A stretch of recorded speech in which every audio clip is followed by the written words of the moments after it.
విద్యుత్ విచారణ commission next step ఏంటన్నది చర్చనీయాంశంగా మారింది. మాజీ సీఎం కేసీఆర్ లేఖపై ఎలా స్పందిస్తుంది? కేసీఆర్ కు మళ్లీ నోటీసులు ఇస్తుందా లేదా డైరెక్ట్ గా విచారణకు పిలుస్తుందా అన్నది హాట్ టాపిక్ గా మారింది. Commission chairman justice Narasimha Reddy reaction పై ఉత్కంఠ నెలకొంది.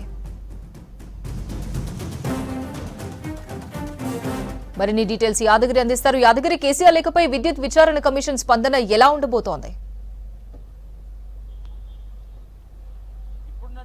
సిచ్యువేషన్ చూస్తే ఈ పవర్ కమిషన్ కు సంబంధించిన దాంట్లో ఏదైతే కేసీఆర్ పవర్ కమిషన్ కు రిప్లై రాశారో ఆ రిప్లైలో వాస్తవానికి కమిషన్ అడిగిన దానికి వాళ్ళు ఏం జరిగింది ఏంటి అనే దానికి ఒక రిప్లై అంటే జవాబు రూపంలో ఏం జరిగిందో అనే దాని మీద ఇవ్వాల్సి ఉంటుంది.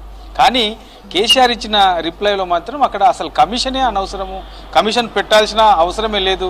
అసలు ఆ కమిషన్కు ఆ చైర్మన్గా జస్టిస్ నరసింహారెడ్డి కూడా ఎట్లా ఉంటారు, అసలు ఆయన ఉండడానికి కూడా వీల్లేదు, వీలైన తొందరలో ఆయన ఆ కమిషన్ నుంచి తప్పుకోవాలి అంటూ ఇట్లా మేజర్గా ఇలాంటి వాటినే హైలైట్ చేస్తూ కేసీఆర్ కమిషన్కు రిప్లై ఇచ్చారు.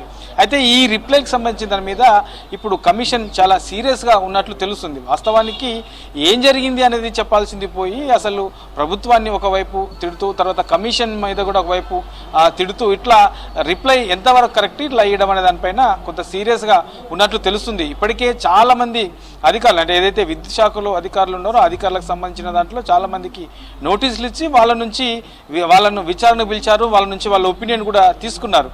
ఇక ఈ నెల 15న కేసీఆర్ నుంచి రిప్లై వచ్చింది. ఆ తర్వాత మళ్ళీ నిన్న ఇవాళ ఈ విద్యుత్ రంగానికి సంబంధించినటువంటి నిపుణులతోని సపరేట్గా కమిషన్ భేటీ అయింది. నిన్న కూడా భేటీ అయింది, ఇవాళ కూడా కొంతమంది విద్యుత్ రంగానికి సంబంధించినటువంటి ఎక్స్పర్ట్తో భేటీ అయింది. ఈ భేటీలో ప్రధానంగా వాళ్ళందరూ చెప్పేది కూడా నిన్న చెప్పినటువంటి ఎక్స్పర్ట్స్, ఇవాళ మాట్లాడినటువంటి ఎక్స్పర్ట్స్ కూడా వీళ్ళంతా కూడా గతంలో ఏదైతే ఈ పవర్ ఛత్తీస్గఢ్ నుంచి పవర్ కొనుగోలు కానివ్వండి, తర్వాత యాదాద్రి భద్రాద్రి ఇక్కడ ఈ పవర్ ప్లాంట్ నిర్మాణం విషయంలో కానీ పూర్తి స్థాయిలో అక్కడ నిపుణులు ఎవరు చెప్పింది కూడా అక్కడ వినలేదు. గతంలో అంటే కేసీఆర్ ఏదనుకుంటే అదే చేశారు అనే విధంగానే కమిషన్ ముందు చెప్పారు.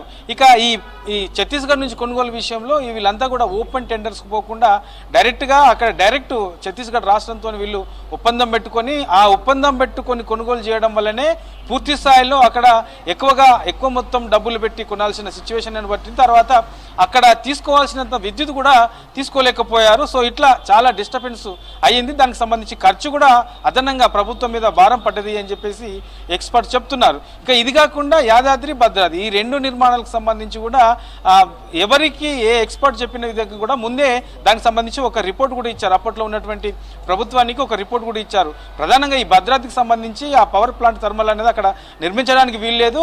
ఈ గోదావరిలో కనుక ఎక్కువ నీళ్ళు వచ్చి వరదలు వస్తే అక్కడ నీళ్ళు వచ్చి ఇబ్బంది అయ్యే సిచ్యువేషన్ ఉంటుందని చెప్పేసి ముందే చెప్పారు. కానీ అవేమీ పట్టించుకోకుండా భద్రాద్రిలో అక్కడ నిర్మించారు. తర్వాత యాదాద్రికి సంబంధించిన దాన్ని కూడా సంబంధం లేకుండా ఉపయోగకరంగా ఉండే ప్లేస్లో కాకుండా సంబంధం లేని ప్లేస్లో దాన్ని నిర్మించారు. ఇట్లా ఈ రెండింటికి సంబంధించి కూడా అదనంగా ప్రభుత్వం మీద భారం పడే అవకాశం ఉంది అని చెప్పేసి నిపుణులు చెప్తా ఉన్నారు. ఇక యాదాద్రికి సంబంధించి ప్రతి ఏటా ఈ ట్రాన్స్పోర్ట్కి అంటే అది ఉండాల్సిన ప్లేస్లో లేని కారణంగా ఈ ట్రాన్స్పోర్ట్కి సంబంధించి కొన్ని కోట్ల రూపాయలు ప్రభుత్వం మీద భారం పడే అవకాశం ఉంటుంది అని చెప్పేసి ఎక్స్పర్ట్స్ చెప్తా ఉన్నారు. ఇట్లా ఓవరాల్గా ఈ మూడింటికి సంబంధించి ఒక పక్క ఛత్తీస్గఢ్ నుంచి విద్యుత్ కొనుగోలు, మరో పక్క ఈ రెండు థర్మల్ పవర్ పాయింట్కి సంబంధించిన నిర్మాణాలు, ఈ కేంద్రానికి సంబంధించినటువంటి నిర్మాణాలు, ఈ మూడింటి విషయంలో కూడా గతంలో ఉన్నటువంటి పాలకులు పూర్తి స్థాయిలో వాళ్ళు ఏదనుకుంటే అదే చేశారు.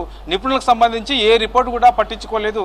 కొనుగోలు విషయంలో కూడా ఛత్తీస్గఢ్ నుంచి కొనుగోలు విషయంలో కూడా చాలా రాద్ధాంతం చేసి వాళ్ళకు నచ్చినట్లనే కొనుగోలు చేయడం వల్లనే ఇట్లాంటి ప్రభుత్వం మీద అదనంగా భారం పడ్డది అని చెప్పేసి నిపుణులు చెప్తా ఉన్నారు. సో ఇప్పుడున్నటువంటి సిచ్యువేషన్లో కమిషన్ మీద కూడా కమిషన్ కేసీఆర్ ఇచ్చినటువంటి రిప్లై విషయంలో మరి ఎట్లా స్పందిస్తుంది, ఏం చేయబోతుంది? మళ్ళీ విచారణకు పిలుస్తుందా, లేక మరోసారి నోటీసులు ఇస్తుందా, లేదంటే డైరెక్టే కమిషన్కు విచారణకు రమ్మని చెప్పేసి కేసీఆర్ను పిలుస్తారా? సో ఇట్లా దీనిపైన రాష్ట్ర వ్యాప్తంగా కూడా గత 2-3 రోజుల నుంచి కూడా దీని మీదనే చర్చ జరుగుతుంది. చూడాలి మరి.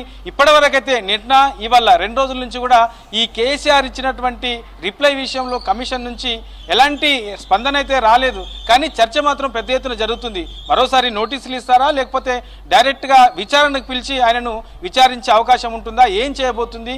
ఈ రిప్లైకి సంబంధించి మళ్ళీ పూర్తి స్థాయిలో కమిషన్ దానికి సంబంధించి ఏం చెప్పబోతుంది బయటికి ఏంటి అనే దాని మీద పెద్ద ఎత్తున అయితే చర్చ జరుగుతుంది. నిన్నటి నుంచి కూడా ఈ విద్యుత్ శాఖకు సంబంధించినటువంటి నిపుణులు ఎవరైతే ఉంటారో ఆ నిపుణుల నుంచి వాళ్ళ ఒపీనియన్స్ తీసుకుంటున్నారు. తర్వాత ఈ కొనుగోలు, తర్వాత ఈ పవర్ ప్లాంట్ నిర్మాణం, ఈ మూడింటి విషయాల్లో కూడా ఏం జరిగింది, వాస్తవాలేంటి, కేసీఆర్ ఇచ్చినటువంటి రిప్లైకి సంబంధించిన దాంట్లో ఏమేమి వాస్తవాలు ఉన్నాయి, అందులో ఎన్ని తప్పిదాలు ఉన్నాయి, నిజంగానే ఆయన ఇచ్చిన దాంట్లో ఎంతవరకు ముందుకెళ్ళొచ్చు అనే దాని మీద పూర్తి స్థాయిలో చర్చ అయితే జరుగుతూ ఉన్నది. చూడాలి మరి కమిషన్ ఈ కేసీఆర్ రిప్లైకి సంబంధించిన దాని మీద ఎలాంటి నిర్ణయం తీసుకుంటుందో అనేది పెద్ద ఎత్తున చర్చ అయితే జరుగుతుంది.